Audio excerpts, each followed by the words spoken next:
அவர்களின்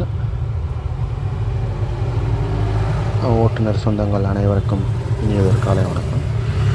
இப்போது மேலே ஒரு பதிவு போட்டிருப்பேன். மே 1ஆம் தேதி அறவழியில் கோரிக்கை வெல்லும் வரை தொடர் போராட்டம்.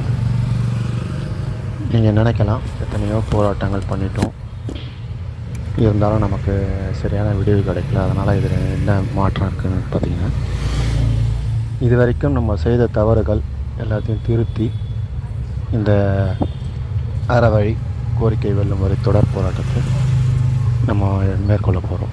என்னென்ன தவறுகள் செஞ்சோம், அது என்னென்ன சரி செய்ய போகிறோம், எப்படி இந்த அறவழி போராட்டத்தில் நம்ம கோரிக்கை வெல்லும் வரை தொடர் போராட்டத்தில் நம்ம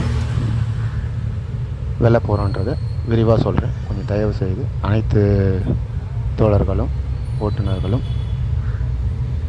பொறுமையாக இந்த ஆடியோவை கேட்கும்போது கேட்டுக்கொள்கின்றேன்.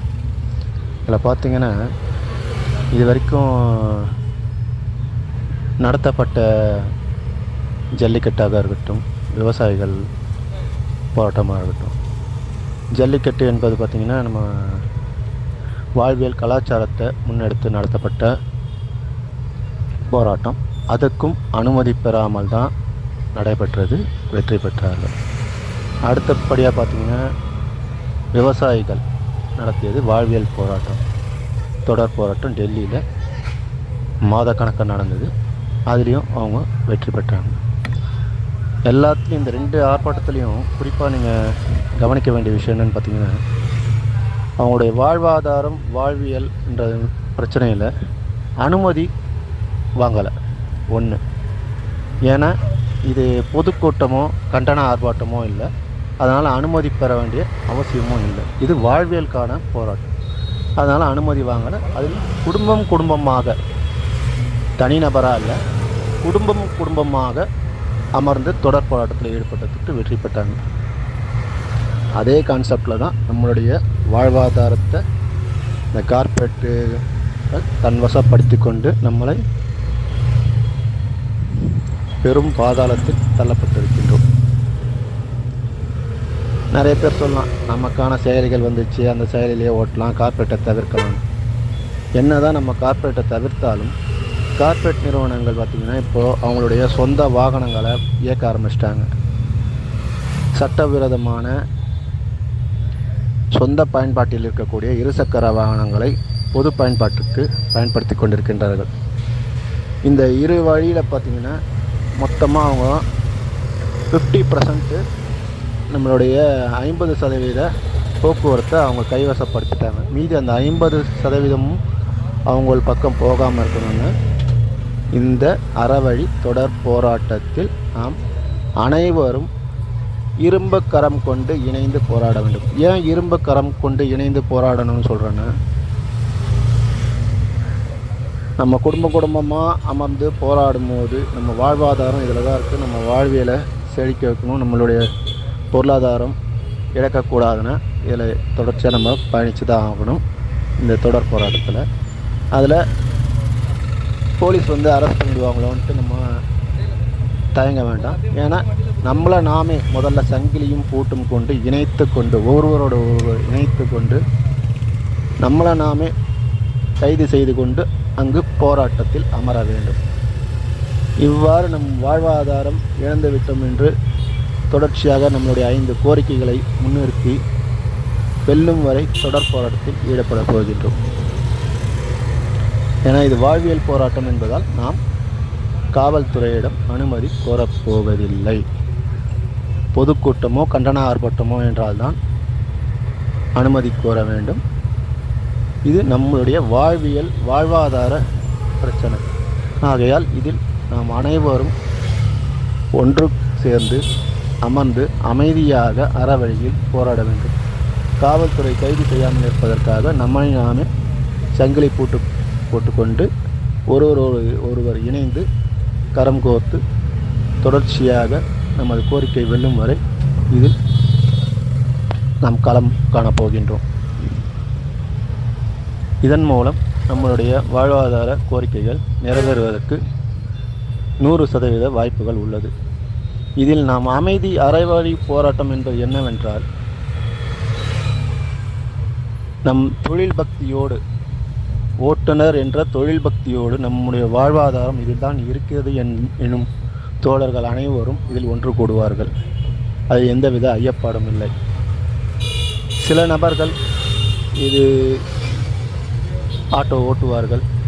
ஏன் ஓட்ட வேண்டும் என்று பார்த்தீங்கன்னா, நம்ம இப்போது தொடர் போராட்டமாக காலையில் நம்ம உட்காருவோம், நைட்டு வரைக்கும் இருப்பாங்க. இப்போ நைட்டு ஓட்டுறவங்க நைட்டு ஓட்டும், பகல் ஓட்டுறவங்க பகலில் ஓட்டும். ஆமத்தில் அந்த போராட்ட காலத்தில் ஓட்டுநர்கள் என்ற ஒரு ஒற்றை புள்ளியில் எந்த ஒரு கட்சி கொடி எதுவும் இருக்கக்கூடாது.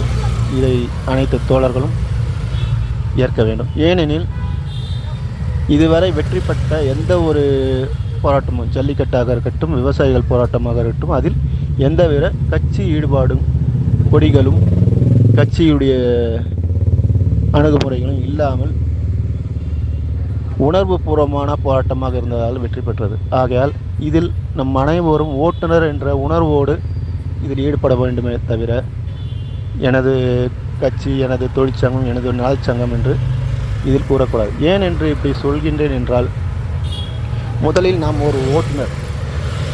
நம் ஓட்டுநராக இருப்பதால் மட்டுமே தான் தொழிலாளிகள் என்ற ஒற்றை புள்ளியில் மற்ற தொழிற்சங்கங்கள் நம்மளை இணைத்துள்ளது. அந்த தொழிற்சங்கங்கள் மீது சில நம்பிக்கை இல்லாத சில தோழர்கள் அனைவரும் ஒன்று கூடி நலச்சங்கங்கள், பொதுநலச் சங்கங்கள் என்று ஏற்படுத்தியுள்ளார்கள்.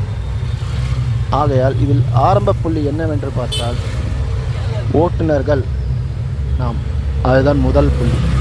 ஆகையால் நம் ஓட்டுநர் என்ற ஒற்றை புள்ளியில் மட்டுமே மனதில் உறுதியோடு, கையில் இரும்பு சங்கிலி பூட்டிக்கொண்டு ஒரு கைகோர்த்து தொடர் போராட்டத்தில் அறவரையில் எந்த ஒரு பொதுமக்களுக்கும் ஓட்டுநர்களுக்கும் இடையூறு இல்லாமல். ஏன் இந்த வார்த்தை சொல்கிறேன்னா, நம்ம ஓட்டுநர்களை இப்போ கூட நடந்த ஆட்டோ ஸ்ட்ரைக் அப்போ இங்கே கண்ணாடி உடைச்சாங்க, அங்கே ஆட்டோ உடைச்சாங்கன்ற செய்தி வந்தது. இந்த மாதிரி வரும்போது நம்மளோட மேலே பெரும் பழிச்சொற்கள் தான் வரும். அதனால் அதை தவிர்க்கணும். ஓட்டுறவங்க ஓட்டட்டும். இது வாழ்வாதாரம் நம்மளுடைய வாழ்வாதாரத்துக்காக தான் போராடுறாங்க உணர்வாங்க. கண்டிப்பாக இந்த உணர்வு பூர்வமாக ஒன்று கூடக்கூடிய கூட்டங்களில் மட்டுமே தான் நம் வாழ்வாதார கோரிக்கைகள் வெற்றி பெறும் என்பதை மனதில் கொண்டு அனைவரும் இதற்கு ஆதரவு தர வேண்டும். நாம் அறவழியில் போராடும்போது மக்களின் ஆதரவும் பெருமளவில் இருக்கும். இந்த போராட்ட களத்தில் கலந்து கொள்ளும் ஒவ்வொரு தோழர்களும் அவர்களுடைய ஃபேஸ்புக், யூடியூப் போன்ற லைவ் டெலிகாஸ்ட்டை நாம் செய்ய வேண்டும். வாய்ப்புள்ள தோழர்கள் உங்களுடைய நெருங்கிய நண்பர்கள் யாரேனும் பத்திரிகை ஊடகங்களில் இருப்பார்கள் என அவர்கள் மூலமாகவும் இதை லைவ் டெலிகாஸ்ட் செய்வதன் மூலம் நம்மளுடைய நேர்மையான அறவழி வாழ்வாதார கோரிக்கை போராட்டத்தை மிக சிறப்பாக வெற்றி பெற செய்ய முடியும் என்பதில் எந்தவித ஐயப்பாடும் இல்லை. இதில் நாம் தேர்ந்தெடுக்கப்பட்டிருக்கின்ற அறவழி போராட்டத்தின் தேதி என்னவென்றால் மே 1ஆம் தேதி, தொழிலாளர்கள் தினம். ஏன் அந்த தேதியை நான் தேர்ந்தெடுத்துள்ளேன் என்றால், பல சங்கங்களும், தொழிற்சங்கங்களும், நலச்சங்கங்களும், எல்லா தரப்பட்ட தொழிலாளர்களும் விமர்சையாக தொழிலாளர் தினத்தை சிறப்பாக கொண்டாடி கொண்டிருக்கும் வேளையில், நம் ஆட்டோ ஓட்டுநர்கள் வாழ்வாதாரத்தை இழந்து நம் வாழ வழியின்றி தவிக்கின்றோம் என்பதை அனைவரும் உணர வைப்பதற்காகவே இந்த மே 1ஆம் தேதியை தேர்ந்தெடுத்துள்ளேன். ஆகையால் அனைத்து தோழர்களும் தயவு செய்து நாம் ஓட்டுநர்கள் என்ற ஒற்றை புள்ளியில் மட்டும் மனதில் கொண்டு அந்த மே 1ஆம் தேதி சேப்பாக்கம் கிரவுண்டு, கிரிக்கெட் கிரவுண்டு எதிரே அரசினர் விருந்தினர் மாளிகை அருகில் நாம் அமைதியாக அமர்ந்து அறவழி போராட்டத்தில் இரும்பு சங்கிலி கொண்டு நம்மை நாமே கைது செய்து கொண்டு அங்கு அமர்ந்து அமைதியாக நம்மளுடைய கோரிக்கைகளை பொதுமக்களுக்கும் மற்ற ஓட்டுநர்களுக்கும் தெரிவிப்பதன் மூலம் நம்முடைய கோரிக்கையை வெல்வதற்கு பொதுமக்களும் ஓட்டுநர்களும் பெரும் ஆதரவு தருவார்கள். தொடர்ச்சியாக நம் கோரிக்கை வெல்லும் வரை இந்த போராட்ட களத்தில் நாம் இருக்க வேண்டும் என்பதை அனைத்து தோழர்களுக்கும் மிக தாழ்மையும் பணிவன்புடனும் கேட்டுக்கொள்கின்றேன். இப்படிக்கு நண்பர்கள் குழு அட்மின் ரமேஷ்குமார், அயனாவரம்.